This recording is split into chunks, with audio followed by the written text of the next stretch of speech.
ایک منٹ روک لو، وہ دیکھو سامنے کچرا ہے، وہاں کر لینا۔ اس فیملی کی کار بھٹک کر اسی کچرے کے پاس آ گئی تھی جہاں ردا بیگم نے بچے کو چھوڑا تھا۔ نہیں بھائی، اتنی رات میں کچرے پر نہیں، بچے کی والدہ اعتراضاً گھبراتے ہوئے بولی۔ تو کیا کار میں کرنے دوں؟ عجیب، آؤ بیٹا، وہ جھنجھلا کر اپنی وائف سے کہتے ہوئے اپنے بیٹے کو گود میں لے کر کار سے اترے۔ بس کار سے اترنا تھا کہ بچے کی رونے کی آواز ان کی کانوں کے سماج سے ٹکرانے لگی۔ پاپا جلدی! ان کا بیٹا جلدی مچا رہا تھا تو اسے کچرے کے پاس کھڑا کر کے اس سمت بڑھے جہاں سے بچے کی رونے کی آوازیں آ رہی تھی۔ یا اللہ! ان کے منہ سے بے ساختہ نکلا تھا۔ اس ننھے سے بچے کو دیکھ انہوں نے ایک لمحہ ضائع کیے بغیر بچے کو گود میں بھر لیا۔ تمہیں کسی بچے کے رونے کی آواز؟ ان کی وائف بھی کار سے اتر آئی تھی۔ بچے کی رونے کی آواز سن ان کا کہا جملہ ادھورا ہی رہ گیا تھا۔ اپنے شوہر کی گود میں ایک پنک رنگ کے کمبل میں لپٹا ہوا بچہ دیکھ، یا اللہ! اتنا چھوٹا بچہ! کون ظالم اسے سنسان کچرے میں پھینک گیا؟ ہاتھ نہیں کانپے اس کے؟ ہائے، یہ تو ابھی پیدا ہوا ہے، ایسا معلوم ہوتا ہے۔ اس خاتون نے فوراً ہی بچے کو اپنے شوہر سے لے لیا تھا۔ اپنی باہوں کے حصار میں جکڑتے ہوئے ترس کھا کر کہنے لگی، پاپا بیبی! ان کا 3 سالہ بیٹا اپنے والد کی گود میں چڑھتے ہوئے بچے کو دیکھ بڑے پیار سے گویا ہوا، ہاں بیٹا، بیبی پیارا ہے نا؟ بہت۔ کیا میرا بھائی ہے؟ بچے کے معصومانہ سوال پر اس کی ماں نے فوراً ہی اس بات میں سر ہلا دیا۔ کیا کرنا ہے اس بچے کا؟ ہمیں تو کچھ پتہ نہیں ہے اس کے بارے میں، خدا جانے کون چھوڑ گیا اسے یہاں۔ وہ شخص پریشان ہو کر اپنی وائف کو دیکھتے ہوئے استفسار کرنے لگا۔ کیا کرنا ہے مطلب؟ اتنے سے بچے کو یہاں کچرے میں چھوڑ کر تھوڑی جا سکتے ہیں، ان کی وائف تیزی سے جذباتی ہو کر بولی۔ مگر ساتھ بھی نہیں لے جا سکتے، کوئی اغوا کا کیس نکلا تو ہم پھنس جائیں گے۔ ایک کام کرتے ہیں، پولیس اسٹیشن لے چلتے ہیں اسے۔ وہ کافی دیر سوچنے کے بعد سنجیدگی سے گویا ہوئے۔ پولیس اسٹیشن کیوں؟ ہم اپنے ساتھ لے چلتے ہیں اسے۔ وہ خاتون بھی ایک ماں کا دل سینے میں لیے ہوئے تھی۔ ان کا دل بچے کو لے پولیس اسٹیشن میں چھوڑنے کے لیے ذرا بھی رضامند نہ تھا۔ اچھا کار میں تو بیٹھو، یہاں سنسان جگہ پر زیادہ دیر رکنا ٹھیک نہیں۔ وہ کار کی جانب بڑھتے ہوئے گویا ہوئے۔ اس خاتون نے اپنے بیٹے کو پیچھے والی سیٹ پر بٹھایا اور خود بچے کو لے کر ڈرائیونگ سیٹ کے برابر والی سیٹ پر بیٹھ گئی۔ پورے راستے میاں بیوی بچے کو لے کر بحث کرتے رہے۔ وہ خاتون پرزور کوشش کر رہی تھی اپنے شوہر کو منانے کی۔ اچانک خاتون کی نظر بچے کے ہاتھ پر گئی۔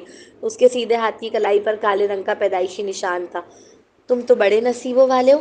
اس نشان کو دیکھتے ہی وہ خاموش نہ رہ سکی۔ بچے سے مخاطب ہو کر اس کی کلائی بغور دیکھتے ہوئے کہنے لگی، دل میں نہ جانے کیا سمائی۔ اپنے گلے سے آر الفابیٹ کا لاکٹ اتار کر بچے کو پہنا دیا۔ اپنا الفابیٹ کا لاکٹ اسے کیوں پہنا رہی ہو؟ اس پر تمہارے نام کا الفابیٹ ہے۔ خاتون کے شوہر فوراً ہی الجھ کر پوچھنے لگے، بس دل کیا، وہ خاتون کھوئے کھوئے انداز میں کہنے لگی۔ انہوں نے الفابیٹ آر کا لاکٹ بچے کے گلے میں ڈال دیا تھا۔ خاتون کے لاکھ سمجھانے کے باوجود ان کے شوہر نے بچے کو پولیس اسٹیشن چھوڑ دیا۔ وہاں سے بچے کو یتیم خانے بھیج دیا گیا۔ 1 ماہ گزرنے کو تھا مگر ہانیہ اپنے صدمے سے باہر نہیں آ رہی تھی۔ وہ اکثر راتوں کو چیختے ہوئے اٹھتی کہ امی میرا بچہ بھوکا ہے، وہ رو رہا ہے، اسے نہ لے کر جائیں۔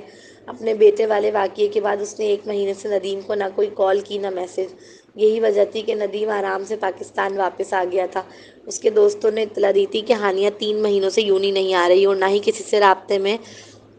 آج وہ بڑی خوشی خوشی یونی جانے کے لیے تیار ہو رہا تھا۔ اس کا سیل پاس ہی شوکیس پر رکھا تھا۔ وہ جوتے پہن کر جیسے ہی سیل اٹھانے کی نیت سے آگے بڑھا، اسی لمحے سیل پر ہانیہ کا میسج شو ہوا۔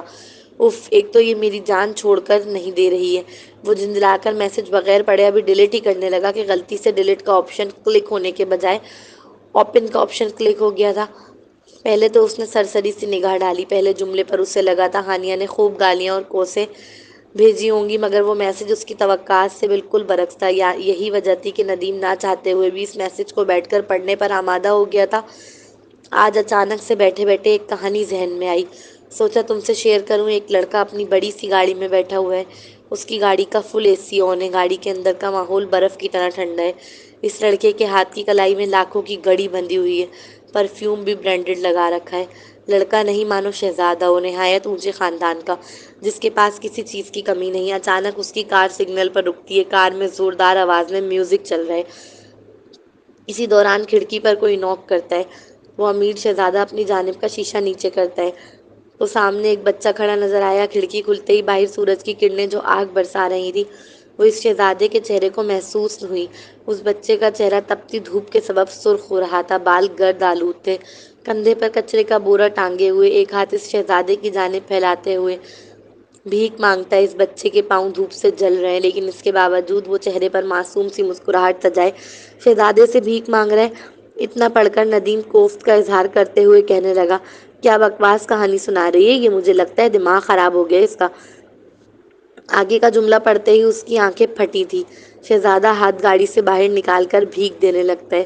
بس اس لمحے کو یہاں روک دو اور سوچو کیسا ہوگا جب بھیک دینے والے ہاتھ اور بھیک لینے والے ہاتھ کی رگوں میں ایک ہی خون دوڑ رہا ہو۔ ہائے، اس لمحے کو سوچ کر ہی مجھے اس شہزادے پر ترس آتا ہے کہ اس کا خون، اس کا لخت جگر ننگے پاؤں روڈ پر کھڑا ہو کر بھیک مانگ رہا ہے، اور ستم اعلیٰ ستم یہ ہے کہ ایک باپ اپنے ہی بیٹے کو ترس کھا کر بھیک دے رہا ہے۔ مبارک ہو تمہیں، تمہارا بیٹا ہوا تھا، پتہ ہے تمہاری طرح بہت خوبصورت تھا، اس کی کلائی پر تمہاری ہی طرح کالا نشان تھا۔ میری امی اسے معاشرے کے خوف سے نہ جانے کہاں چھوڑ آئیں، مجھے نہیں خبر وہ کہاں ہے، کس حال میں، زندہ بھی ہے یا نہیں، مگر آج کے بعد جب کسی یتیم اور مسکین بچے کو دیکھو تو ضرور ایک بار اپنے بیٹے کو یاد کرنا کہ تمہارے گناہ کی سزا معاشرے نے اس بے قصور بچے کو دی ہے۔ زندگی ویسے بھی اتفاقات کا مجموعہ ہے، ہو سکتا ہے کبھی ایسا اتفاق ہو جائے اور یہ کہانی سچ ہو جائے، تو کیا دے سکو گے اپنے ہی بیٹے کے ہاتھ میں بھیک؟ کیا دیکھ سکو گے اسے روڈ پر تپتی ہوئی دھوپ میں ننگے پاؤں بھیک مانگتا؟ اس کا میسج تھا یا نشتر؟ ایک ایک لفظ کی چبھن ندیم نے اپنے پورے وجود میں محسوس کی تھی۔ اس کی ساری خوشی میسج پڑھنے کے بعد غائب ہو چکی تھی۔ ماتھے پر پسینہ آ رہا تھا، اس کے آخر کے سوالات ضمیر کو بری طرح جھنجھوڑ رہے تھے۔ 2-3 ثانیوں کے لیے وہ منہ پر ہاتھ رکھ کر بیٹھ گیا، تھوڑی دیر بس سر پکڑے بیٹھا رہا۔ بھول جا ندیم، بھول جا، چل یوں نہیں چل، وہاں جا کر اپنے دوستوں سے ملے گا تو یہ میسج بآسانی بھول جائے گا۔ سارا موڈ خراب کر دیا، پڑھنا ہی نہیں چاہیے تھا اس پاگل لڑکی کا میسج۔ کیا کیا بکواس کرتی رہتی ہے، وہ سیل پینٹ کی جیب میں ڈالتے ہوئے چل دیا۔ اس کا گمان تھا یہ فقط ایک میسج ہے جسے وہ بآسانی 1-2 دن میں ہی بھول جائے گا۔ صاحب پیسے دو نا۔ جب ایک بچے نے آ کر اس کی کار کا شیشہ بجاتے ہوئے پیسے مانگے تو ندیم کے ذہن میں ہانیہ کا پورا میسج گھوم گیا۔ اس بھیک مانگتے ہوئے بچے کو دیکھ اسے ہانیہ کے آخری سوالات یاد آئے۔ طبیعت غیر ہونے کے سبب اس نے سگنل توڑ کر گاڑی آگے چلا دی۔ اگلا سین۔ مبارک ہو، آپ کی بیٹی ہوئی ہے۔ ابریش کو ہوش آنے کے بعد جب یہ خوشخبری دی گئی تو وہ اللہ کا شکر ادا کرنے لگی۔ اس نے اپنی ننھی منی گڑیا کو اپنی گود میں بھر لیا اور پیار سے بار بار اس کی پیشانی چومنے لگی۔ آج پہلی بار اسے عبید کی شدت سے کمی محسوس ہو رہی تھی۔ آج آپ لوگوں کے غلط فیصلے میرے ساتھ ساتھ میری بچی پر بھی اثر انداز ہو گئے۔ میری بیٹی بن باپ کے پلے گی۔ ابریش روحان سا لہجے میں فاطمہ بیگم کو دیکھ شکوتاً گویا ہوئی۔ تم کیوں ہر وقت ہمیں اپنا قصوروار ٹھہراتی رہتی ہو؟ ہم نے اپنی طرف سے اچھا ہی فیصلہ کیا تھا، تم کیوں نہیں مان لیتی؟ یہ سب تمہاری قسمت میں لکھا تھا بیٹا، کوئی ماں باپ اپنے بچوں کے لیے غلط فیصلہ نہیں کرتے۔ آج تم بھی ایک بیٹے کی ماں ہو، تم خود دل پر ہاتھ رکھ کر بتاؤ، کیا تم اپنی بیٹی کے لیے کوئی غلط فیصلہ کرو گی؟ نہیں نا؟ اسی طرح ہم نے بھی نہیں کیا تھا، جس طرح تمہیں ہر چیز بیسٹ دیتے ہیں اسی طرح تمہارے ہسبینڈ کا انتخاب بھی بیسٹ ہی کیا تھا۔ ہمیں کیا خبر تھی وہ شادی کے بعد اپنے رنگ بدل لے گا؟ ابریش اپنی بربادی کا ذمہ دار اپنے والدین کے غلط فیصلے کو ٹھہراتی تھی، اور فاطمہ بیگم ہر بار اسے یہی سمجھاتی کہ یہ قسمت کا لکھا ہے، جو اسے ہر صورت ملنا تھا۔ اسے چاہیے کہ وہ خدا کی رضا میں راضی رہے، ناشکری نہ کرے۔ ابریش اور فاطمہ بیگم کی بحث کافی دیر سے جاری تھی۔ فاطمہ بیگم ابریش کی ایک بات کا جواب دیتے ہوئے کہنے لگی، ایک دن تم بھی میری جگہ کھڑی ہوگی، تمہیں بھی اپنی بیٹی کے لیے ایک لڑکے کا انتخاب کرنا ہوگا، تب تمہیں پتہ چلے گا یہ کتنا مشکل مرحلہ ہوتا ہے والدین کے لیے۔ تب تمہیں احساس ہوگا کہ والدین دنیا کی ہر چیز بیٹی کو دے سکتے ہیں مگر نصیب نہیں دے سکتے۔ ہم نے عبید کو ہر طرح سے اچھا پایا تھا تمہارے لیے، تبھی اس کا انتخاب کیا، مگر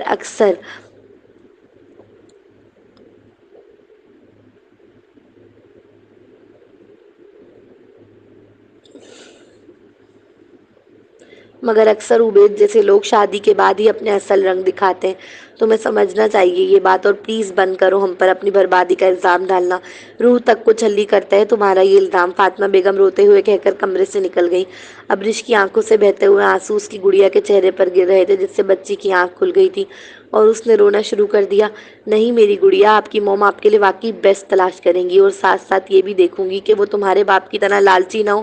تم رو مت، تم ابریش ملک کی بیٹی ہو، میں تمہارے لیے دنیا کا حسین اور قابل شہزادہ ڈھونڈ کر لاؤں گی، تم فکر مت کرو۔ آج سے میں ہی تمہاری موم ہوں اور میں ہی تمہارا ڈیڈ۔ ابریش اس گڑیا کے ننھے سے سفید گالوں پر ہاتھ پھیرتے ہوئے محبت سے چور لہجے میں گویا ہوئی، اگلا سین، وہ ٹیکسی میں بیٹھی ہوئی تھی کھوئی کھوئی سی، اس کی ماں اور خالہ اسے ہاسٹل چھوڑنے جا رہی تھی تاکہ وہ اپنی پڑھائی دوبارہ اسٹارٹ کرے اور اپنے بچے کے صدمے سے باہر آ سکے۔ وہ ایک زندہ لاش کی مانند ہو گئی تھی، آنکھوں میں مانو کوئی رنگ ہی نہ ہو، صرف خالی پن کا بسیرا۔ جب وہ ہاسٹل کے کمرے میں داخل ہوئی تو منیبا اور ماہم خوشی سے اچھل پڑی۔ جیسے ہی منیبا اس کے گلے لگی، ہانیہ نے زور زور سے رونا شروع کر دیا۔ بڑی مشکل سے اسے چپ کرایا گیا۔ یونی کے پہلے دن ہی اس کا سامنا ندیم سے ہو گیا تھا۔ ندیم اسے اپنی جانب آتا دیکھ گھبرا گیا کہ کہیں وہ پھر سے کوئی ہنگامہ نہ کر دے۔ وہ فوراً تھوک نکلنے لگا، مگر ہانیہ نے اس ذلیل کو منہ لگانا تو دور دیکھنے کی بھی زحمت نہ کی۔ اس کی نظر میں ندیم مر چکا تھا۔ جس شخص میں انسانیت باقی نہ رہے، اس کا زندہ ہونا یا مردہ ہونا ہانیہ کے نزدیک ایک برابر تھا۔ سب ان دونوں کی قطع تعلقی کو محسوس کر رہے تھے۔ اگلا سین، منیبا اور ماہم زبردستی اسے آج ایک ہوٹل لے آئے تھے تاکہ وہ اپنے صدمے سے باہر نکلے، واپس زندگی کی طرف لوٹے۔ ہانیہ اپنے غم میں اتنی کھوئی ہوئی تھی کہ اس نے غور ہی نہیں کیا کہ وہ آکاشا کے ہوٹل آئی ہے۔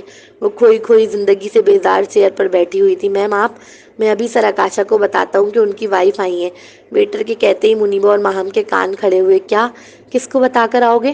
ہانیہ اپنی زندگی کے غموں میں ایسی الجھی ہوئی تھی کہ وہ باقی سب کو بھول بیٹھی تھی۔ ان بھولے جانے والوں میں ایک نام آکاشا کا بھی تھا۔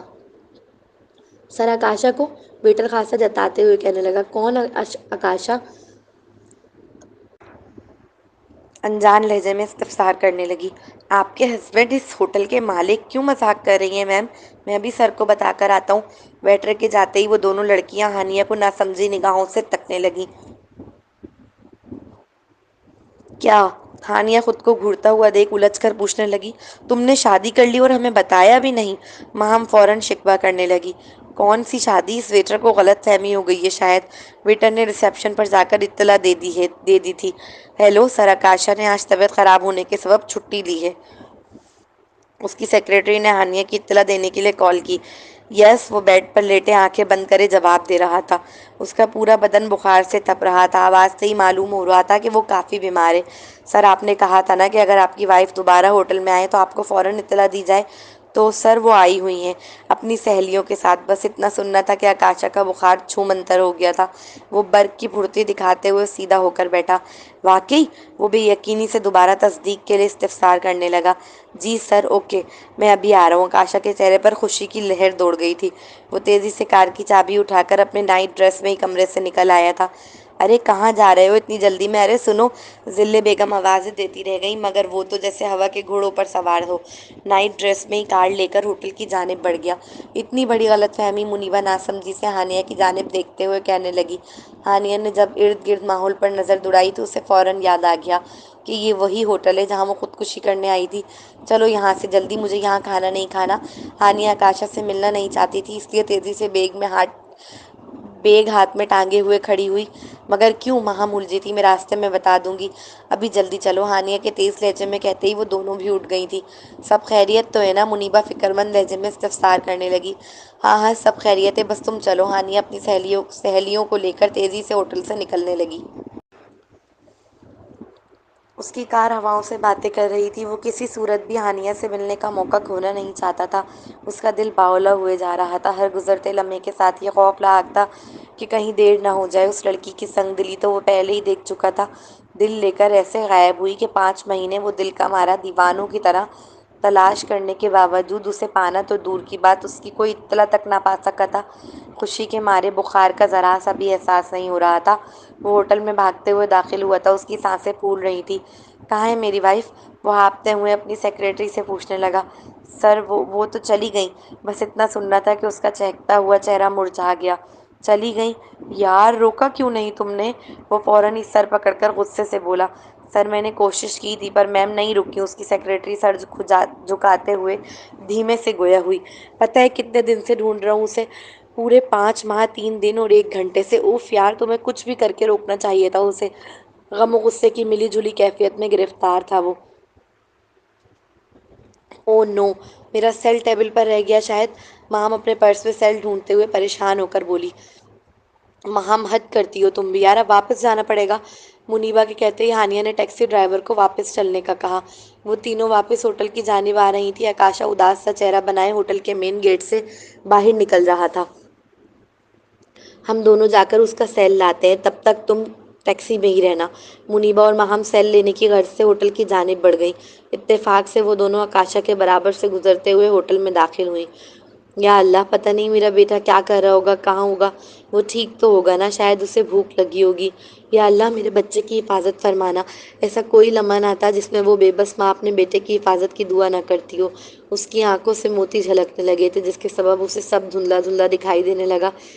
او تیری! آکاشا منہ لٹکائے ابھی اپنے کار کا دروازہ کھول ہی رہا تھا کہ سائیڈ مرر سے اسے ہانیہ ٹیکسی میں بیٹھی روتی ہوئی نظر آئی۔ اس حسن سراپا کے دیدار پر بے یقینی سے آنکھیں مسلنے لگا۔ آنکھوں میں جگنو جگمگائے تھے۔ ہیلو میری پیاری وائف۔ اس کا چہرہ خوشی سے دمک رہا تھا۔ مسرت بھرے لہجے میں ہانیہ کی سائیڈ کا دروازہ کھول کر ٹیکسی کے اندر سر جھکا کر ہانیہ کو جھانکتے ہوئے کہنے لگا، تم؟ ہانیہ اسے دیکھتے ہی حیرت سے بے ساختہ بول اٹھی۔ جس شخص سے وہ بھاگ رہی تھی، کیا خبر تھی کہ وہ یوں سامنے آ کر کھڑا ہو جائے گا؟ لہجے کی حیرت بتا رہی ہے وائف صاحبہ کو اپنا یہ ہینڈسم اور ڈیشنگ ہسبینڈ یاد ہے؟ وہ شرارت سے ہانیہ کو دیکھ کر کہنے لگا، وائف نہیں ہوں میں تمہاری، ہانیہ نام ہے میرا۔ خواہ کیوں ابھی تک مجھے خود سے منسوب کر رہے ہو؟ وہ خاصا خفگی سے گویا ہوئی۔ اس نے سراپا کی خفگی آکاشا ذرا بھی خاطر میں نہیں لایا تھا۔ لو جی سن لو، پہلی بار تو زندگی میں آکاشا کسی کے لیے اتنا سنجیدہ ہوا ہے، اور تم میری سنجیدگی پر خواہ جیسے الفاظ استعمال کر رہی ہو۔ ایسا تو نہ کرو ظالمہ۔ یہ کہتے ہی وہ ٹیکسی میں بیٹھ گیا۔ ارے صاحب، ٹیکسی والے نے فوراً ہی پلٹ کر اعتراضاً اس کی جانب دیکھتے ہوئے کہا، آپ فکر نہ کریں، میری وائف ہے۔ آکاشا نے مسکراتے ہوئے اطمینان سے جواب دیا۔ اس نے اس قدر پر اعتماد ہو کر کہا کہ ٹیکسی ڈرائیور یقین کرنے پر مجبور ہو گیا۔ جھوٹ بول رہے یہ کوئی میرا ہسبینڈ نہیں ہے۔ ہانیہ تیزی سے احتجاجاً بول پڑی۔ اف یار، اتنی ناراضگی! حد ہوتی ہے ہر چیز کی۔ آکاشا نے مصنوعی بیزاری سے کہا تو ٹیکسی ڈرائیور کو یقین ہو چلا کہ واقعی وہ دونوں میاں بیوی ہیں۔ یہی میں تم سے کہنا چاہتی ہوں، کیوں میرے پیچھے پڑ گئے ہو؟ ہانیہ کو اب غصہ آنے لگا تھا، کیونکہ دل ہے آکاشا کا تمہارے پاس۔ اس نے نہایت سادگی سے اظہار محبت کر دیا، مگر ہانیہ کے چہرے پر اس کے سچے جذبات سننے کے باوجود کوئی تاثر نہیں ابھرا۔ وہ خالی نگاہوں سے اس کے وجود کو بغور دیکھنے لگی۔ ہو گیا؟ کوئی فلم چل رہی ہے؟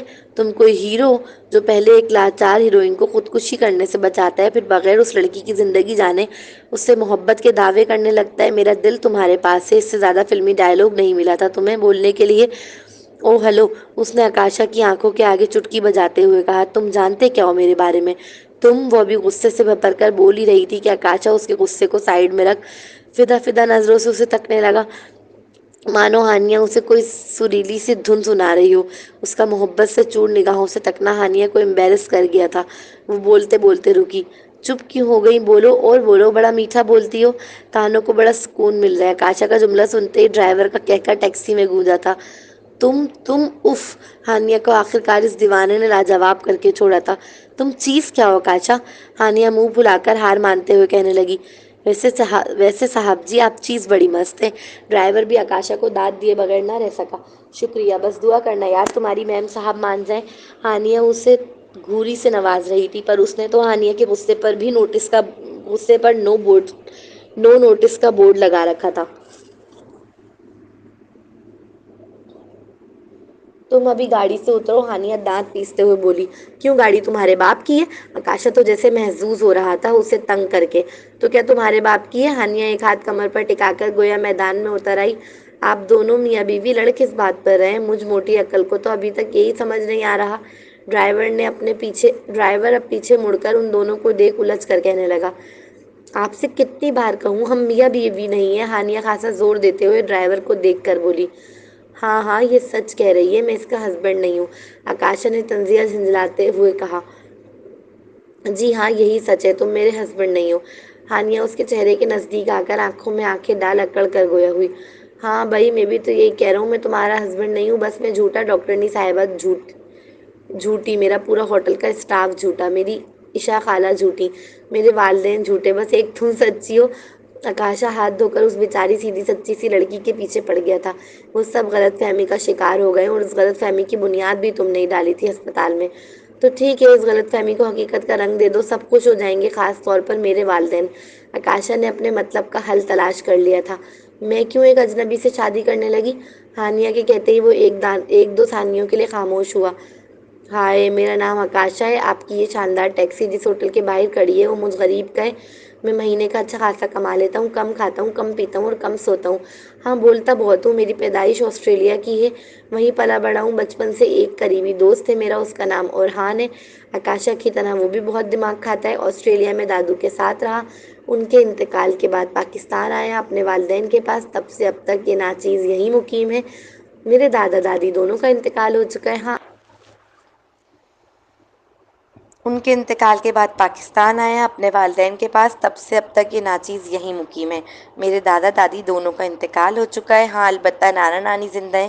ایک چھوٹی بہن بھی ہے، آکاشا کی طرح بہت خوبصورت سی۔ ایک خالہ ہیں اور وہی چاچا بھی ہیں اور وہی چاچی بھی ہیں۔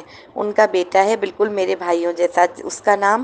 ابھی آکاشا ایک ہی سانس میں بول ہی رہا تھا کہ ہانیہ بیچ میں تیزی سے بولی، چپ چپ ہو جاؤ، اف کتنا بولتے ہو، نان اسٹاپ کان دکھ گئے میرے۔ وہ اپنے دونوں کانوں میں شہادت کی انگلی ڈال کر ہلاتے ہوئے، جھنجھلا کر، دانت کچکچاتے ہوئے کہنے لگی، تو رشتہ پکا سمجھوں؟ آکاشا معصومیت سے گویا ہوا۔ آکاشا، ٹیکسی سے اتر جاؤ، اس سے پہلے میں تمہارا خون کر دوں۔ ہانیہ کی برداشت جہاں ختم ہوتی ہے وہاں سے تو آکاشا کا ڈٹائی کا لیول سٹارٹ ہوتا ہے۔ ہائے زہی نصیب، یہ تو آکاشا کی خوش قسمتی ہوگی۔ آکاشا محبت کے جھال آنکھوں سے پھینکتے ہوئے اپنا گلا اس کے آگے پیش کر مسکراتے ہوئے بولا، باجی صاحبہ، بندہ سچا عاشق لگتا ہے، اس نے آج آپ کو منا کر ہی دم لینا ہے۔ ٹیکسی ڈرائیور ہنستے ہوئے کہنے لگا، ٹھیک ٹھیک ہے، تم بیٹھو اس ٹیکسی میں ہی اتر جاتی ہوں۔ وہ کھا جانے والی نگاہ سے گھورتے ہوئے ٹیکسی سے اتر گئی۔ دعا کر بھائی آج میری وائف مان جائے۔ آکاشا منتی انداز میں ٹیکسی ڈرائیور سے دعا کا کہتے ہوئے ہانیہ کے پیچھے ٹیکسی سے اترا۔ ارے وائف جی، آپ تو ناراض ہی ہو گئی۔ آکاشا کے کہتے ہی وہ غصے سے بپر اٹھی تھی۔ کتنی بار کہوں، ہانیہ نام ہے میرا، میرا نام لے کر مخاطب کرو، کیوں مجھے بار بار خود سے منسوب کر رہے ہو؟ یادداشت لگتا ہے بڑی کمزور ہے تمہاری۔ ٹیکسی میں بیٹھ کر عاطف اسلم کے گانے نہیں سنا رہا تھا تمہیں یہ بیچارہ آکاشا، تمہیں اپنا حال دل سنا رہا تھا۔ آکاشا منہ بسور کر دنیا جہاں کی بے چارگی اپنے لہجے میں سموتے ہوئے نہایت جتا کر گویا ہوا، تم مجھے جانتے کتنا ہو؟ جو مجھ سے محبت کا دعویٰ کر رہے ہو تو جان لیتا ہوں، اس میں کیا بڑی بات ہے؟ چلو بتانا بھی شروع کرو۔ وہ اپنا سیدھا کان اس کے چہرے کے قریب لا کر بولا، میں ایک اجنبی کو کیوں اپنے بارے میں بتانے لگی؟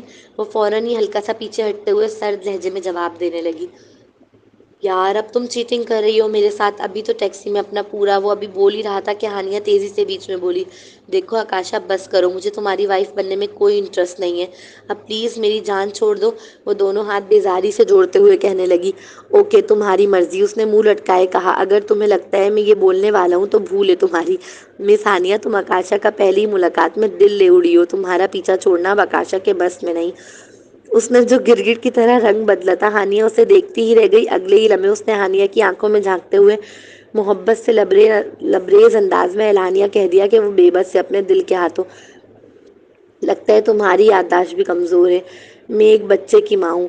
بھول گئے؟ ہانیہ کے کہتے ہی وہ مسکرایا، ارے ہاں یار، میں تمہارے چکر میں واقعی بھول گیا۔ کیسا ہے بیبی؟ اب تو 1-2 ماہ کا ہو گیا ہوگا۔ اکثر سوچتا ہوں میں اس کے بارے میں، آخر مجھے اس کا ڈیڈ بننا ہے، اتنی بڑی ذمہ داری سنبھال پاؤں گا یا نہیں؟ کبھی کبھار ڈر لگتا ہے یہ سوچ کر، مگر پھر خود ہی کو حوصلہ دیتا ہوں کہ آکاشا تم ضرور ایک اچھے ڈیڈ بنو گے، فکر مت کرو۔ اس کے کہے آخری جملے ہانیہ کے دل کو لگے تھے، آنکھوں سے موتی جھرجھر بہنے لگے۔ تم میرے بیٹے کو اپنا لیتے؟ ہانیہ بے یقینی سے اس کی آنکھوں میں جھانکتے ہوئے استفسار کرنے لگی۔ بالکل، جب محبت کی ہے تو آخری دم تک نبھاؤں گا، اس نے محبت سے چور لہجے میں آنکھوں میں رومانیت بھرے جواب دیا۔ او تم رو کیوں رہی ہو؟ وہ ہانیہ کو روتا دیکھ پریشان ہو کر پوچھنے لگا، اگر تمہیں پتہ چلے کہ وہ جائز نہیں تھا، پھر بھی تمہارا یہی فیصلہ ہوتا؟ اب ہانیہ تجسس سے اس کے جواب کا انتظار کر رہی تھی۔ جواب دو۔ خاموش کیوں ہو گئے؟ چھوڑو، شاید میں نے کچھ زیادہ ہی سخت سوال کر لیا۔ سوری۔ ہانیہ اس کی خاموشی دیکھ جواب گمان کر چکی تھی۔ سوری دیر ہو گئی آنے میں، وہ دراصل اس کا سیل مل ہی نہیں رہا تھا۔ منیبا اور ماہم نے آتے ہی معذرت طلب کی۔ ہانیہ نے انہیں دیکھتے ہی اپنے آنسو صاف کیے۔ یہ کون؟ منیبا نے آکاشا کی جانب دیکھ ہانیہ سے پوچھا۔ آکاشا۔ آکاشا نے سنجیدگی سے اپنا نام بتایا اور وہاں سے چلا گیا۔ ارے یہ تو اس ہوٹل کے مالک ہیں، میں نے ان کی تصویریں میگزین میں دیکھی ہیں۔ واؤ، ریئل لائف میں تو اور بھی زیادہ ہینڈسم ہے، مگر یہ نائٹ ڈریس میں کیوں پھر رہے ہیں؟ ماہم فدا لہجے میں آکاشا کی تعریفیں کر رہی تھی، مگر ساتھ ساتھ وہ الجھی بھی تھی۔ اسے نائٹ ڈریس میں گھومتا ہوا دیکھ چلیں دیر ہو رہی ہے، ٹیکسی ڈرائیور نے ہارن دیا۔ وہ تینوں تیزی سے ٹیکسی میں بیٹھی۔ کیا ہوا باجی صاحبہ، بات نہیں بنی؟ ویسے بھائیوں والا مشورہ دے رہا ہوں، آپ کا شوہر بہت اچھا انسان لگا مجھے، اس بیچارے کو اتنا تنگ نہ کریں۔ ٹیکسی ڈرائیور کے کہتے ہی ماہم اور منیبا ہانیہ کی جانب الجھ کر دیکھنے لگی۔ کیا سین ہے باس؟ ماہم تجسس سے پوچھنے لگی۔ کیا چل رہا ہے مجھے بھی بتاؤ، منیبا نے آئی بروز کا کر استفسار کیا۔ ہاسٹل چل کر بات کریں گے، ہانیہ نے دھیمے سے جواب دیا۔ ہانیہ نے ہاسٹل پہنچتے ہی ان دونوں کو ساری باتیں بتا دی۔ تو آکاشا نے نہیں جواب دیا؟ ماہم رنجیدہ لہجے میں دوبارہ پوچھنے لگی۔ کیوں بار بار ایک ہی سوال کر رہی ہے؟ اس نے بتایا نا، نہیں دیا اس نے کوئی جواب۔ ویسے بھی آسان نہیں ہے کسی کی اولاد کو اپنا نام دینا، اوپر سے یہ تو… منیبا بولتے بولتے رک گئی، لیکن ہانیہ سمجھ گئی وہ کیا کہنا چاہ رہی ہے۔ تم نے بہت غلط کیا اس بیچارے کے ساتھ، بچہ کون سا تمہارے پاس ہے جو تم نے اتنا سخت سوال کر ڈالا کہ وہ جواب ہی نہ دے سکا۔ ماہم شکوہ کرنے لگی۔ وہ مجھے ایک بیوہ سمجھ کر محبت کر رہا تھا، مگر میں نے اسے اشارتاً بتا دیا میں ایک بیوہ نہیں ہوں، میں تو ایک گناہ کی پتلی ہوں، ایک ناپاک لڑکی، ایک حرام بچے کی ماں۔ اب مجھے یقین ہے وہ دوبارہ مجھ سے کبھی خود بھی نہیں ملنا چاہے گا۔ وہ ایک اچھے اور شریف گھر کا لڑکا ہے، وہ ایک پاکیزہ و باکردار لڑکی کا مستحق ہے، مجھ جیسی ناپاک اور بد کردار کا نہیں۔ ہانیہ کو یقین تھا حقیقت جاننے کے بعد آکاشا دوبارہ کبھی اس کی زندگی میں قدم نہیں رکھے گا۔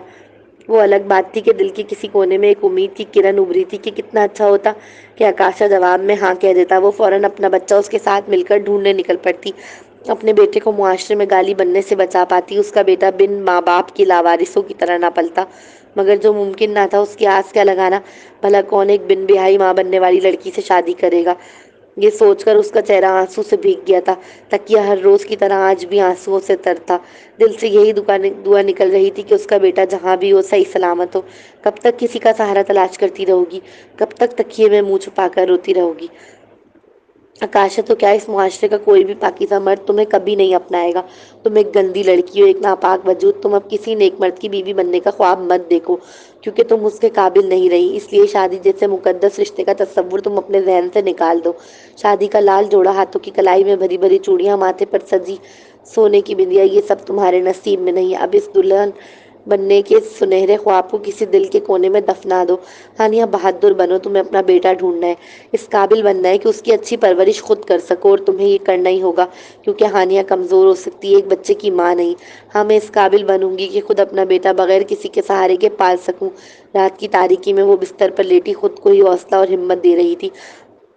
اس نے اپنے آنسو پونچھ لیے تھے، وہ پکا عزم کر چکی تھی کہ اب وہ اور نہیں روئے گی، اور نہ ہی یوں بے بس بن کر سہارے تلاش کرے گی۔ اس نے پکا ارادہ کر لیا تھا کہ وہ خود اپنے پاؤں پر کھڑے ہوگی، اپنے بیٹے کو تلاش کرے گی اور اس کی اچھی پرورش کرے گی۔ اگلا سین، آج اس کے دادا کی برسی تھی۔ وہ قبرستان میں اپنے والد کے ساتھ دادا کی قبر پر فاتحہ پڑھنے آیا تھا۔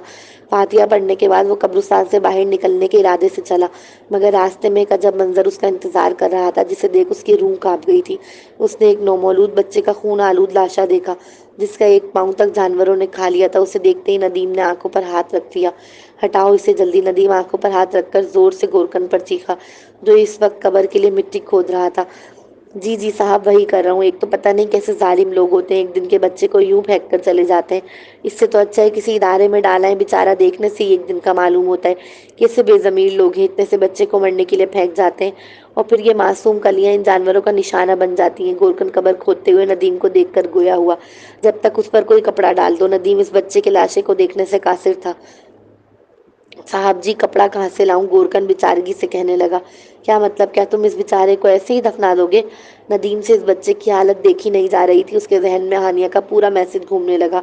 اسے یاد آیا کہ ہانیہ کی ماں بھی اس کے بیٹے کو کہیں پھینک آئی ہے، اور یہ خیال آتے ہی اس کا دل تڑپ اٹھا۔ وہ اس بچے میں اپنے بیٹے کا عکس دیکھ رہا تھا، جس کے سبب وہ شدت سے اس بچے کی تکلیف پر مچل اٹھا۔ صاحب جی، ایسے نہ جانے کتنے بچے پڑے ملتے ہیں، کچھ کپڑوں کے ساتھ ہوتے ہیں، کچھ برہنہ میں۔ غریب آدمی، اتنے سارے کفن کہاں سے لاؤں؟ ایک دو ہو تو انسان اپنا پیٹ کاٹ کر انہیں کفن دے بھی دے، مگر آپ جانتے ہیں یہ تو روز کا معمول ہوتا جا رہا ہے۔ جیسے جیسے لوگ مغربی طرز اختیار کر رہے ہیں، ویسے ویسے ان بچوں کی تعداد میں اضافہ ہوتا جا رہا ہے۔ گورکن کی باتیں سن کر اسے شدت سے احساس ہوا کہ اس طرح کے بچوں کو تو کفن تک نصیب نہیں ہوتا، الٹا وہ جانوروں تک کا لقمہ بن جاتے ہیں۔ کیا میرے بیٹے کے ساتھ بھی یہی سب ہوا ہوگا؟ ندیم رنجیدہ ہو کر خود سے پوچھنے لگا۔ کیا کر رہے ہو یہاں کھڑے ہو کر؟ ندیم اس قدر ملامت میں گرفتار تھا کہ اپنے پیچھے آنے والے شخص کی اسے ذرا بھی خبر نہ تھی۔ او ہلو، کہاں گم ہو ہیرو؟ جب اس شخص نے کندھے پر ہاتھ رکھ کر مسکراتے ہوئے استفسار کیا تو ندیم بوکھلا کر اس کی جانب دیکھنے لگا۔ ندیم کے چہرے کے سارے رنگ اڑ چکے تھے، اس کی آنکھوں میں پچھتاوے کے آنسو نمایاں تھے۔ آکاشا، تم کب آئے؟ ندیم نے اسے دیکھتے ہی اپنے آنسو صاف کیے تھے۔ بس ابھی، مجھے نہیں پتا تھا کہ تم اتنے جذباتی ہو۔ آکاشا نے بھی اس بچے کا لاشا دیکھ لیا تھا۔ اس نے گمان کیا کہ ندیم اس بچے کے لاشے کو دیکھ کر رو رہا ہے۔ نہیں، ایسی بات نہیں ہے۔ ندیم اپنے بکھرتے ہوئے جذبات پر قابو پانے کی کوشش کر رہا تھا۔ اس نے نظریں جھکا کر جواب دیا، پتہ نہیں اتنا گھٹیا کام کر کے یہ لوگ سو کیسے جاتے ہیں۔ ان کا ضمیر انہیں ملامت نہیں کرتا۔ میں اگر غلطی سے کسی جانور کو بھی تکلیف پہنچا دوں تو مجھے اس کا رنج نہ جانے کتنے دنوں تک رہتا ہے۔ اور یہ آکاشا کی باتیں اس کے ضمیر کو مزید ملامت میں ڈال رہی تھی۔ اس کی حالت اب غیر ہونے لگی تھی۔ پھر شہانی پر پسینہ چمکنے لگا۔ اسے اپنا سانس رکتا ہوا محسوس ہوا۔ وہ آکاشا کی بات ادھوری چھوڑ کر ہی چلا گیا تھا، جس پر آکاشا حیرت سے اسے جاتا ہوا دیکھنے لگا۔ اسے کیا ہو گیا؟ آکاشا الجھ کر گویا ہوا۔ گھر آنے کے بعد اس نے خود کو کمرے میں لاک کر لیا تھا۔ اس کی آنکھوں میں ابھی تک اس بچے کا لاشا گھوم رہا تھا۔ یہ کیا ہو رہا ہے میرے ساتھ؟ جب اس ہانیہ کو دیکھتا ہوں وہ میسج دماغ میں گھومنے لگتا ہے۔ جب کسی بچے کو دیکھتا ہوں اپنا بیٹا یاد آ جاتا ہے۔ اگر کچھ دن اور اسی طرح چلتا رہا تو میں پاگل ہو جاؤں گا۔ میں آج ہی اسلام آباد چلے جاتا ہوں، کچھ دن دوستوں کے ساتھ گزاروں گا تو یہ سب بھول جاؤں گا۔ ہاں، یہی ٹھیک رہے گا۔ ندیم اپنے ضمیر کی ملامت سے بچنے کے لیے اسلام آباد جانے کی تیاری کرنے لگا۔ اگلا سین، یہاں پر کسی بچے کو لایا گیا ہے جس کے گلے میں ہار کا لاکٹ ہو۔ راحیلہ خاتون ہانیہ کے بیٹے کو یتیم خانوں میں تلاش کرتی پھر رہی تھی، اپنے پہنائے ہوئے لاکٹ کی پہچان بتا کر۔ جی، لایا گیا ہے، پر آپ اس بچے کی کون ہے؟ اس خاتون کا جواب سنتے ہی راحیلہ بیگم نے سکھ کا سانس لیا تھا۔ وہ بچہ میرے ہسبینڈ کو ملا تھا کچرے کے پاس، ہم نے ہی اسے پولیس اسٹیشن چھوڑا تھا۔ اس بچے کے گلے میں جو لاکٹ ہے وہ بھی میرا ہے۔ کیا میں اس بچے کو دیکھ سکتی ہوں؟ جب سے اسے پولیس اسٹیشن چھوڑا ہے نہ جانے کیوں دل کو قرار نہیں آتا۔ ہو سکتا ہے اسے یہاں سکون میں دیکھ میرے دل کو قرار آ جائے۔ پلیز مجھے اس بچے سے ملا دیں۔ راحیلہ بیگم منتی انداز میں گویا ہوئی۔ او، اس بچے کے گلے میں آر کا لاکٹ دیکھ ہمیں لگا اس کا نام آر سے شروع ہوتا ہے، اس لیے ہم نے اس کا نام راہب رکھ دیا۔ آپ جب چاہیں راہب سے ملنے آ سکتی ہیں، کوئی مسئلہ نہیں ہے۔ خاتون کے مسکرا کر کہتے ہی راحیلہ بیگم کے چہرہ کھل اٹھا تھا۔ جب وہ یتیم خانے سے ایک کمرے میں داخل ہوئی تو وہاں ایک ایک دو دو تین تین ماہ تک کے بچے جھولوں میں خاموش لیٹے ہوئے تھے۔ یہاں اتنے سارے بچوں کے ہوتے ہوئے اتنی خاموشی کیسے؟ راحیلہ بیگم کو یہی بات بڑی حیران کر گئی تھی۔ یہی سبب تھا کہ وہ بولے بغیر رہ نہ سکی۔ یہ یتیم بچے، انہیں پتہ ہے ان کے رونے سے ان کے والدین دوڑتے ہوئے نہیں چلے آئیں گے، اس لیے یہ اتنا خاموش ہے۔ جب شروع میں آتے ہیں تو بہت روتے اور شور مچاتے ہیں، پھر آہستہ آہستہ انہیں احساس ہو جاتا ہے کہ ان کے رونے پر ان کی پکار یہاں سننے والا کوئی نہیں۔ پھر وقت گزرنے کے ساتھ ساتھ اس خاموش ماحول کے عادی ہو جاتے ہیں۔ راحیلہ بیگم ان کا جواب سنتے ہی رنجیدہ ہو گئی۔ انہوں نے اب روزانہ راہب سے ملنے آنا اور اس کے کام کرنا شروع کر دیا۔ وہ راہب کا ایسے خیال رکھتی جیسے کوئی ماں اپنے بچے کا رکھتی ہو۔ راحیلہ بیگم کا تعلق قصائی برادری سے تھا۔ انہوں نے اپنے شوہر سے بہت ضد کی کہ راہب کو اڈاپٹ کر لیں، مگر وہ راضی نہ ہوئے۔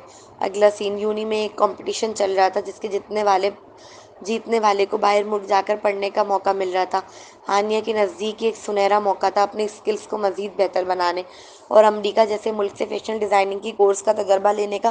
ہانیہ اور منیور دونوں نے اس کمپٹیشن میں حصہ لیا۔ دونوں ہی دن رات محنت کر رہی تھیں، مگر جیت کا سہرا تو ایک ہی کے سر پر بننا تھا۔ اف ہانیہ، میں تو تمہارا چہرہ ہی بھول گئی ہوں۔ ایک ہفتے سے تم اپنے حسین مکھڑے پر کتابیں لگائے پھر رہی ہو۔ اللہ اللہ، ایسا بھی کیا جنون اس کمپٹیشن کو جیتنے کا؟ تم نہ تو دن دیکھ رہی ہو نہ رات، اس طرح تو بیمار پڑ جاؤ گی۔ ماہم اس کی بک چھینتے ہوئے بولی، مجھے بہت محنت کرنی ہے، یہ موقع میں کسی صورت اپنے ہاتھ سے جانے نہیں دے سکتی۔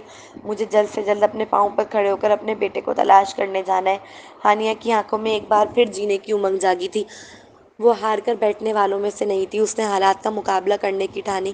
راتوں میں جاگتی وہ اب بھی تھی، مگر فرق صرف اتنا تھا کہ پہلے تکیہ منہ پر رکھ کر روتے ہوئے رات بھر جاگتی تھی اور اب کتابوں کا مطالعہ کرتے ہوئے۔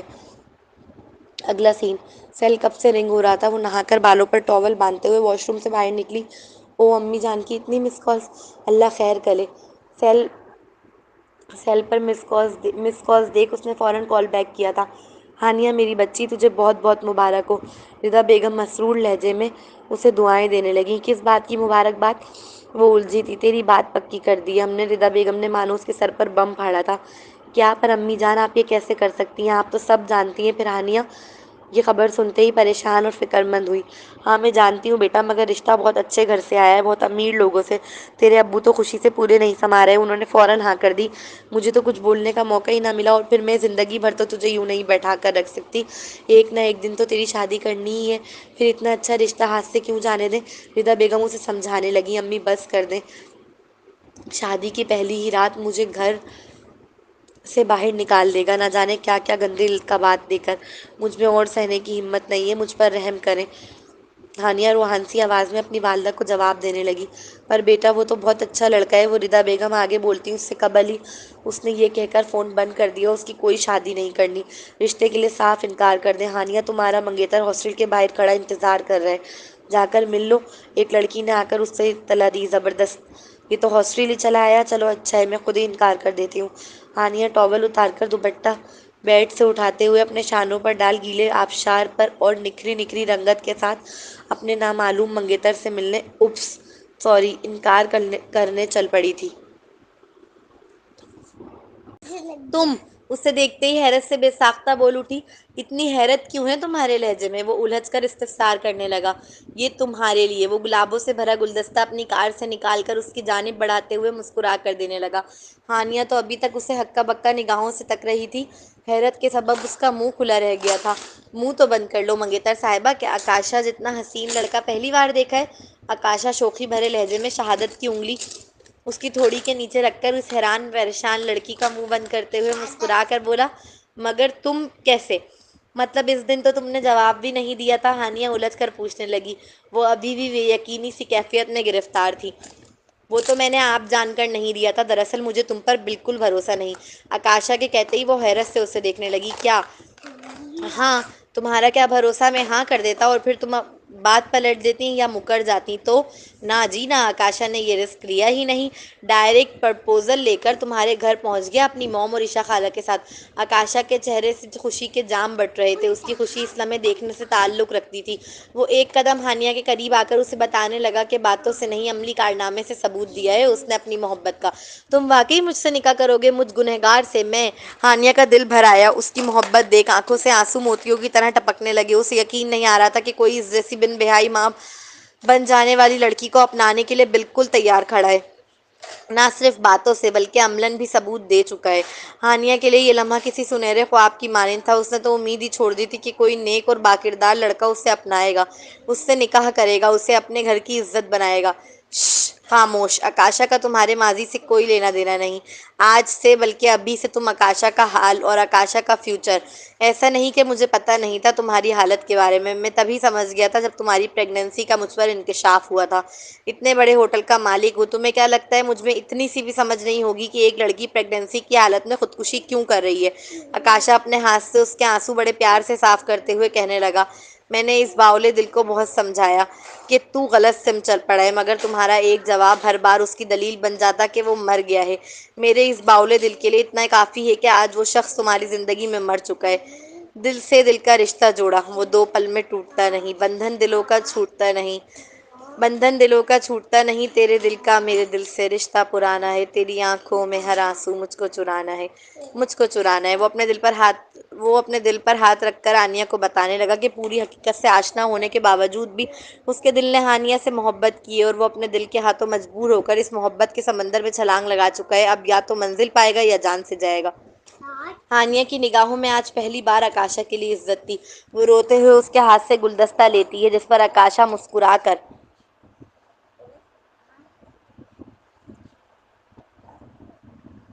وہ روتے ہوئے اس کے ہاتھ سے گلدستہ لیتی ہے جس پر آکاشا مسکرا کر اس کے کان کے پاس آ کر ہلکے سے سرگوشی کرتا ہے۔ ایک تو جب بھی ملی ہو روتو چہرے کے ساتھ ہی ملی ہو، کبھی تو مسکرایا کرو، بے فکر ہو جاؤ، ابھی تک حکومت نے مسکرانے پر ٹیکس نہیں لگایا ہے۔ ہانیہ احسان مند نظروں سے اس کا خوبصورت سراپا تک رہی تھی۔ اف، ایسے مت دیکھو، میرا ننھا سا دل خوشی کے مارے اچھل کر باہر آ جائے گا۔ آکاشا کے ٹوکتے ہی ہانیہ کے چہرے پر دل فریب مسکراہٹ رقص ہوئی۔ نکاح کا کیا پلان ہے؟ ہانیہ اس کے سوال پر بری طرح چونکی۔ کیا کوئی انوکھا سوال تو نہیں کیا میں نے؟ آکاشا اس کے چہرے کی حیرت کو دیکھ چپ نہ رہ سکا۔ آکاشا تم سے جلد نکاح کرنا چاہتا ہے، تم چاہو تو 1 ہفتے کا ٹائم لے لو سوچنے کے لیے۔ وہ ہانیہ کی جھیل جیسی آنکھوں میں جھانکتے ہوئے سنجیدگی سے گویا ہوا۔ ٹھیک ہے، ہانیہ اس بات میں سر ہلانے لگی۔ سنو، ہو سکے تو پلیز جواب مجھ غریب عاشق کے حق میں دینا۔ ابھی وہ 2-3 قدم ہی اپنے ہاسٹل کی جانب بڑھی تھی کہ آکاشا نے آواز دے کر بے صبری کے عالم میں اسے دیکھتے ہوئے کہا، جس کے جواب میں وہ بغیر کوئی تاثر چہرے پر لائے بس بات میں سر ہلا کر چلی گئی تھی۔ ہائے، نہ جانے کیوں مجھے اس ظالم حسینہ سے کوئی اچھی امید نہیں ہے۔ مجھے یقین ہے اس نے آکاشا تجھے ابھی اور تڑپانا ہے۔ چلو دیکھتے ہیں۔ اچھا اچھا سوچ آکاشا، اچھا اچھا ہوگا۔ یا میرے خدا اس بے رحم حسینہ کے دل میں تھوڑا سا رحم ڈال دے اور اچھا اچھا سوچ آکاشا، اچھا اچھا ہوگا۔ یا میرے خدا اس بے رحم حسینہ کے دل میں تھوڑا رحم ڈال دے اور یہ جلد سے جلد نکاح کے لیے راضی ہو جائے۔ آکاشا دعا گو ہوتے ہوئے کار کا دروازہ کھولنے لگا۔ اگلا سین وہ اپنے دوستوں کے ساتھ نائٹ کلب کے باہر بیٹھا ہوا تھا۔ واہ، یہ کیسے بنایا آپ نے اپنے ہاتھ پر؟ ایک چھوٹا سا بچہ جو دیکھنے سے 6 یا 7 سال کا معلوم ہو رہا تھا، وہ ندیم کے ساتھ بیٹھتے ہوئے لڑکے کے بازو پر ٹیٹو دیکھتے ہوئے معصومیت سے پوچھنے لگا۔ وہ بچہ ندیم اور اس کے دوست سے بھیک مانگنے آیا تھا، مگر زاہد کے بازو پر بنے ٹیٹو نے اس کی توجہ اپنی جانب مبذول کی۔ کیوں، تجھے بھی بنوانا ہے؟ زاہد حقارت بھرے لہجے میں اس بچے کو دیکھ جواب دینے لگا۔ ہاں، مجھے بھی اچھا لگ رہا ہے بہت، میں بھی بنواؤں گا۔ وہ بچہ معصومیت سے اٹک اٹک کر بولنے لگا۔ اس کے کپڑوں سے زاہد کو جان لیوا بدبو محسوس ہو رہی تھی، جس کے سبب وہ مزید حقیر نظروں سے اس کی جانب دیکھنے لگا۔ او، تو تجھے یہ ٹیٹو بنوانا ہے؟ ٹھیک ہے، میں بھی بناتا ہوں، مگر تھوڑی تکلیف ہوگی، سہ لے گا؟ زاہد کی آنکھوں میں شیطانیت جھلک رہی تھی۔ اس کی بات سنتے ہی اس کے سارے دوست مسکرانے لگے، کیونکہ وہ سمجھ چکے تھے کہ زاہد کے دماغ میں کیا خرافات چل رہی ہے۔ جی میں بہت بہادر ہوں، میں سہ لوں گا، آپ بنوا دو، مجھے بہت اچھا لگتا ہے یہ۔ وہ بچہ زاہد کی آنکھوں سے جھلکتی ہوئی شیطانیت کو سمجھنے سے قاصر تھا، بڑے بھولے پن سے جواب دینے لگا۔ زاہد اپنے ہاتھوں میں پکڑی ہوئی سگریٹ کو بغور دیکھنے لگا۔ تو بہت بہادر ہے، ٹھیک ہے، ابھی بناتا ہوں تیرے ہاتھ پر ٹیٹو، زاہد نے کہہ کر اس کے منہ پر سگریٹ کا دھواں چھوڑا تھا۔ دھوئیں کے سبب وہ بچہ کھانسنے لگا۔ بچے کو کھانستا ہوا دیکھ زاہد کے سارے دوست ہنسنے لگے، جیسے محظوظ ہو رہے ہوں اس بچے کی حالت دیکھ۔ لا ہاتھ دکھا۔ زاہد نے اس بچے سے ہاتھ مانگا تو اس نے فوراً ہاتھ اس کی جانب بڑھا دیا، مسکراتے ہوئے چہرے کے ساتھ۔ زاہد جلتی ہوئی سگریٹ اس بچے کی نازک کلائی پر لگانے لگا کہ اچانک اس کا ہاتھ انجانی گرفت میں محسوس ہوا۔ اس نے نظر اٹھا کر دیکھا تو ندیم شعلہ بار نگاہوں سے اسے گھور رہا تھا۔ اتنے سے بچے کا ہاتھ سگریٹ سے جلاتے ہوئے تجھے شرم نہیں آ رہی؟ وہ الفاظ چبا چبا کر بولا۔ ندیم کی آنکھیں اس لمحے سرخ انگاروں کی طرح لال ہو رہی تھی۔ یار، میں فن کر رہا تھا، سو ریلیکس، زاہد نہایت ٹھنڈے لہجے میں کہنے لگا۔ ایک بچے کا ہاتھ جلانا فن نہیں، گھٹیا پن کی انتہا ہے، سمجھا؟ ندیم نے غصے سے اس پر دھاڑتے ہوئے کہا، پھر اس کا ہاتھ جھٹک دیا۔ ندیم کا یوں سارے دوستوں کے سامنے اس پر چیخنا اسے اپنی تزدیل محسوس ہوا۔ وہ تیزی سے کھڑا ہو گیا۔ ابے تجھے کیوں اتنا غصہ آ رہا ہے؟ یہ لاوارث فقیر تیری اولاد ہے کیا؟ زاہد نے دونوں ہاتھ اس کے سینے پر زور سے مار کر پیچھے کی جانب دھکیلتے ہوئے کہا۔ بس اس کا اتنا کہنا ندیم کو پھر ایک بار ہانیہ کا میسج یاد دلا گیا۔ وہ میسج ہر روز اس کے ضمیر کو جھنجھوڑتا تھا۔ وہ اپنے ضمیر کی ملامت سے بھاگ کر یہاں اسلام آباد چلا آیا تھا۔ ہاں، یہ لاوارث میرا بیٹا ہے، میرا ندیم شیخ کا بیٹا، سمجھا؟ اب اگر تو نے دوبارہ اسے ہاتھ بھی لگایا تو ہاتھ توڑ دوں گا تیرا۔ یہ میرا بیٹا ہے، سنا تو نے؟ ندیم اس بچے میں اپنے بیٹے کا عکس دیکھ رہا تھا۔ اس نے غصے سے زاہد کے زوردار مکہ رسید کیا۔ زاہد نے بھی اب اسے مارنا شروع کر دیا۔ دونوں کی ہاتھا پائی دیکھ ان کے سارے دوست چھڑانے چلے آئے تھے۔ ندیم چیخ چیخ کر اس فقیر بچے کو اپنا بیٹا کہہ رہا تھا۔ بڑی مشکل سے ندیم کو زاہد کے اوپر سے ہٹایا۔ زاہد کے منہ سے خون نکل رہا تھا۔ تم دونوں پاگل ہو گئے ہو کیا؟ اتنے سال کی دوستی اتنی سی بات پر خراب کر رہے ہو؟ دوستوں میں سے ایک انہیں سمجھاتے ہوئے بولا۔ اتنی سی بات؟ وہ اس چھوٹے سے بچے کا ہاتھ جلانے لگا تھا اور تجھے یہ چھوٹی سی بات لگ رہی ہے؟ ندیم فوراً ہی احتجاجاً بولا۔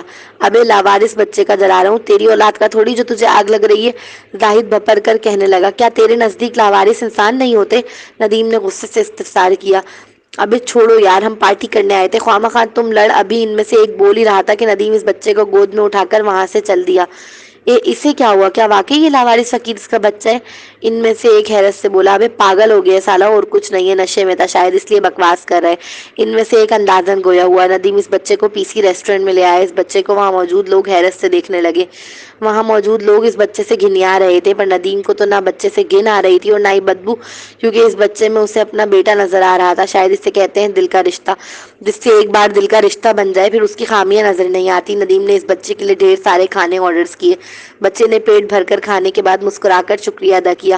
اس بچے کا مسکرانا اسے اپنے بیٹے کا مسکرانا لگ رہا تھا۔ اس بچے کی مسکراہٹ ندیم کے دل کو سکون بخش رہی تھی۔ کیا کیا بچا ہوا کھانا میں اپنے ساتھ لے جا سکتا ہوں انکل؟ وہ کیا ہے نا، میرے دوست بھی بھوکے ہوں گے، وہ بھی آج پیٹ بھر کر کھانا کھا لیں گے۔ اس کا کہا جملہ ندیم کے دل کو چھلی کر رہا تھا۔ خدا جانے کہیں میرا بیٹا بھی تو بھوکا نہیں، اگر وہ بھوکا ہوا تو؟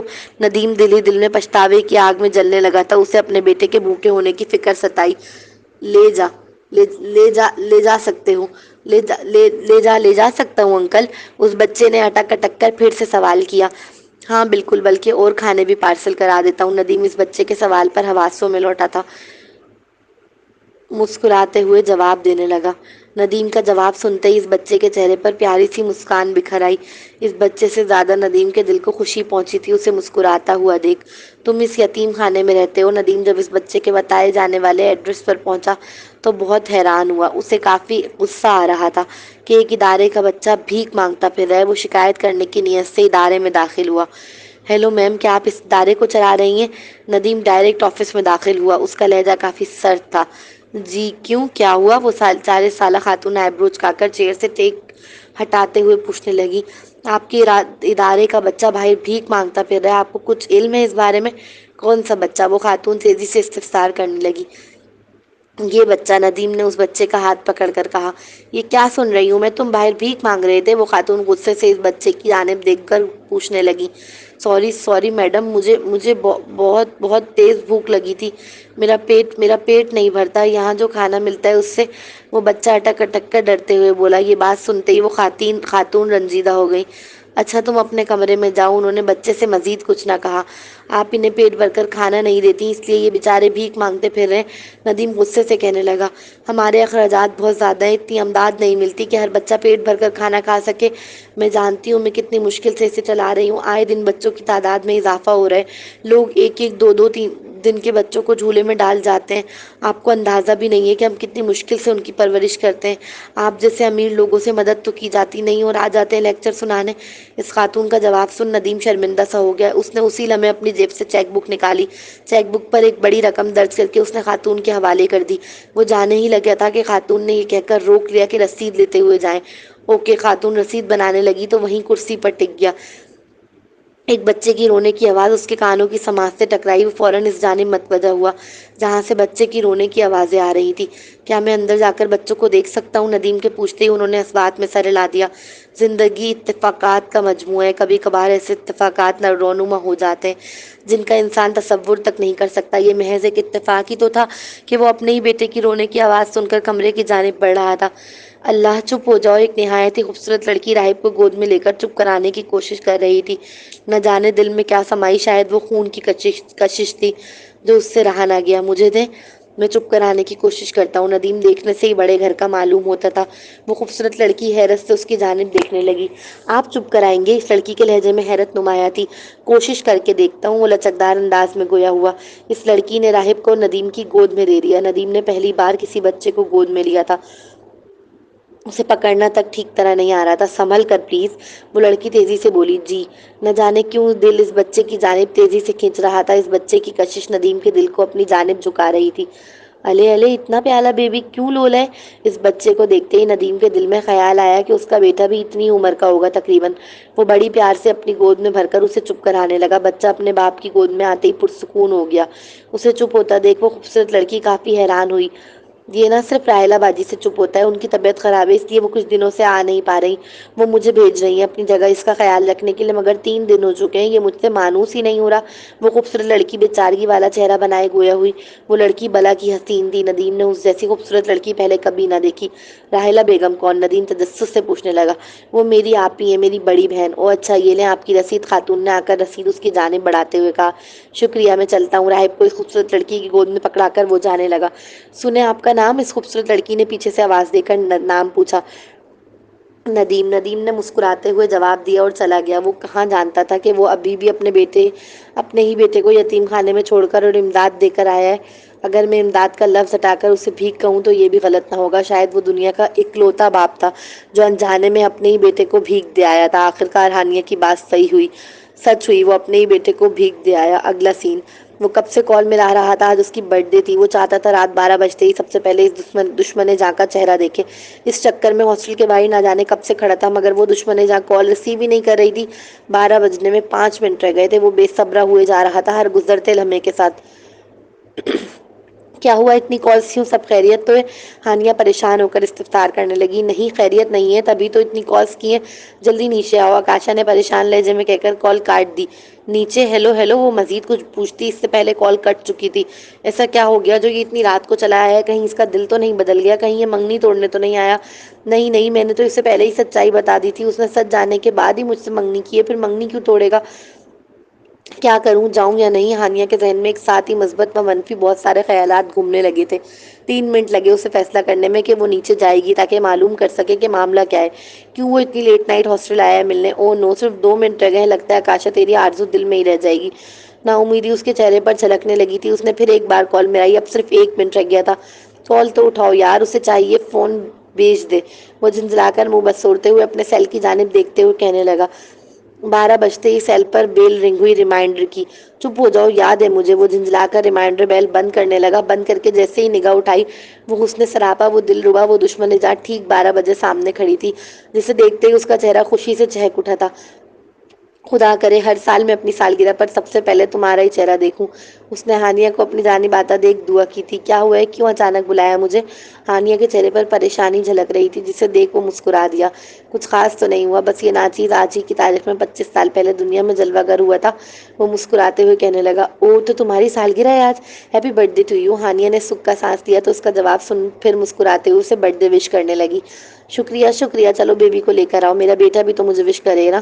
ویسے تم نے بتایا نہیں، تم نے بیبی کا نام کیا رکھا ہے؟ آکاشا کے کہتے ہی اس نے نظریں جھکا لی۔ میں اسے نہیں لا سکتی، ہانیہ رنجیدہ لہجے میں گویا ہوئی۔ کیوں نہیں لا سکتی؟ آکاشا الجھ کر استفسار کرنے لگا۔ کیونکہ مجھے نہیں پتا وہ کہاں ہے۔ یہ کہتے ہوئے ہانیہ کی آنکھوں میں آنسو آ گئے۔ کیا مطلب، میں سمجھا نہیں، بیبی تمہارے ساتھ ہاسٹل میں نہیں رہ رہا؟ میں تو سمجھا تم اپنے گھر والوں سے چھپا کر اسے ہاسٹل میں رکھ رہی ہو اپنے ساتھ۔ آکاشا کے سوالات اسے شرمندگی کی عطا گہرائیوں میں اتار رہے تھے۔ وہ امی جان، وہ ہانیہ کے لیے وہ جملہ اپنے منہ سے ادا کرنا ہی بھی بڑا سخت معلوم ہو رہا تھا۔ ہانیہ بیبی کہاں ہے؟ اس بار سوال کرتے وقت آکاشا کے لہجے میں سنجیدگی نمایاں تھی۔ امی جان اسے اسلام آباد میں کہیں چھوڑ آئی ہیں، مجھے نہیں پتا کہاں، وہ تڑپ کر بولی۔ کیا؟ آکاشا کا دماغ گھوم گیا تھا ہانیہ کی بات سن۔ اسے گمان ہوا کہ ہانیہ نے اس کے سر پر بم پھوڑا ہو۔ تم نے اس بچے کو پھینک دیا؟ آکاشا کا اگلا سوال ہانیہ کے دل کو نشتر کی طرح دل خراش معلوم ہوا۔ نہیں پھینکا نہیں ہے میں نے، بس میں کچھ نہ کر سکی، اس کے لیے وہ ایک گناہ تھا نا، اس لیے امی اور خالہ نے اسے میرے پاس رہنے نہیں دیا۔ ہانیہ فوراً ہی بلک کر روتے ہوئے بولی۔ مجھے یقین نہیں آ رہا، تم نے اس ننھی سی جان کو مرنے کے لیے پھینک دیا؟ یار کیسی ماں ہو تم، کیسے پھینکنے دیا تم نے اسے؟ تمہاری ماں کے ہاتھ نہیں کانپے اس ننھی سی جان کو مرنے کے لیے پھینکتے وقت؟ کیسے یار کیسے؟ اور تم اس ننھی سی جان کو گناہ کیسے کہہ سکتی ہو؟ انسان گناہ نہیں ہوتا، انسان کے اعمال گناہ ہوتے ہیں۔ وہ بچہ بذات خود ایک زیرو تھا۔ کیا تم نے شریعت سے پوچھا کہ وہ کیا حکم دیتی ہے تمہیں اس بچے کے بارے میں؟ نہیں پوچھا ہوگا، پتہ ہے کیوں؟ کیونکہ تمہارا عمل مجھے چیخ چیخ کر بتا رہا ہے کہ تم نے خدا سے نہیں، معاشرے سے ڈر کر اسے پھینکا ہے، کیونکہ میرا خدا کسی ننھی زیرو کو اس طرح پھینکنے کی اجازت نہیں دیتا۔ ارے وہ تو اتنا رحمان ہے کہ ماں کے پیٹ میں روح آ جانے کے بعد DNC کروانے کو قتل قرار دیتا ہے۔ تمہیں پتہ بھی ہے اس طرح کے بچوں کے ساتھ کیا ہوتا ہے؟ ان بیچاروں کو کفن تک نصیب نہیں ہوتا، بہت سے تو جانوروں کا لقمہ بن جاتے ہیں۔ ہانیہ تم نے اچھا نہیں کیا، اگر تم وہ بچہ نہیں پال سکتی تھی تو کسی ادارے کو دے آتی۔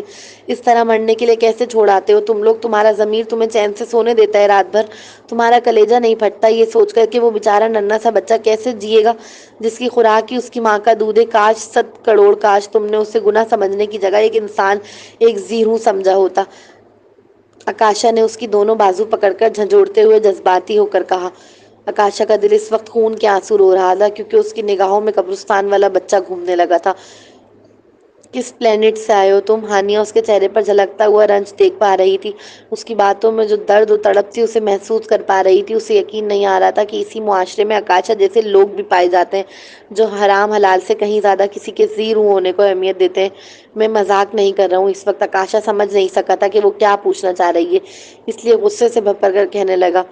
میں بھی مذاق نہیں کر رہی، ابھی تک میرے کانوں نے اس طرح کی باتیں کسی کو کہتے نہیں سنا۔ ہمارے معاشرے میں لوگ حرام اور حلال کہتے ہیں۔ پھر وہ طنزیہ مسکرا کر کہنے لگی۔ تم پہلے آئے ہو جو حرام حلال سے اوپر انسان ہونے کو اہمیت دے رہے ہو۔ ہانیہ کے خوبصورت چہرے پر کرب نمایاں تھا، وہ رنجیدہ لہجے میں کہہ کر وہاں سے چلی گئی۔ اگلا سین، راحیلہ بیگم کے گھر ننھی منی سی گڑیا کی ولادت ہوئی، جسے دیکھتے ہی اس کی دادی نے کلو کلو کہنا شروع کر دیا۔ راحیلہ بیگم کا دل کافی دکھتا تھا اپنی ساس کی باتیں سن، مگر وہ خون کا گھونٹ پی جاتی۔ اگلا سین، ہانیہ کمپٹیشن جیت گئی تھی، ایک ہفتے سے آکاشا نے اس سے کوئی کانٹیکٹ نہیں کیا تھا۔ تم آکاشا کو بغیر بتائے 1 سال کے لیے جا رہی ہو، مہام نے اعتراضاً کہا۔ میں اسے میسج کر دوں گی، ہانیہ نے لاپرواہی سے اپنے کپڑے پیک کرتے ہوئے جواب دیا۔ مگر اسے کم از کم بتا تو دو یار، مہام اس بات پر کافی زور دے رہی تھی کہ آکاشا کو اپنے 1 سال باہر ملک جا کر پڑھنے کی اطلاع دو، اسے اعتماد میں لو، پھر جاؤ۔ ہانیہ صرف جلد سے جلد بغیر کسی کی مدد کے اپنے پاؤں پر کھڑی ہونا چاہتی تھی۔ اپنے بیٹے کو ڈھونڈ کر واپس لانا چاہتی تھی۔ اس کے دل میں ابھی آکاشا کے لیے محبت کا جذبہ نہیں تھا، وہ صرف اس معاشرے میں رہنے کے لیے اس کا ہاتھ تھامنا چاہتی تھی، تاکہ وہ اپنے بیٹے کو معاشرے میں عزت دار زندگی دے سکے، ایک باپ کا نام دے سکے۔ ہانیہ صرف آکاشا کے لیے میسج چھوڑ کر باہر ملک چلی گئی۔ یہ بات آکاشا کو کافی ناگوار گزری۔ حد ہے یار، بندے کی منگیتر ہو کر بھی کوئی عزت نہیں ہے، کم از کم ایک بار کال کر کے ہی بتا کر چلی جاتی۔ آکاشا منہ بسوڑ کر سیل پر اس کا میسج دیکھتے ہوئے کہنے لگا۔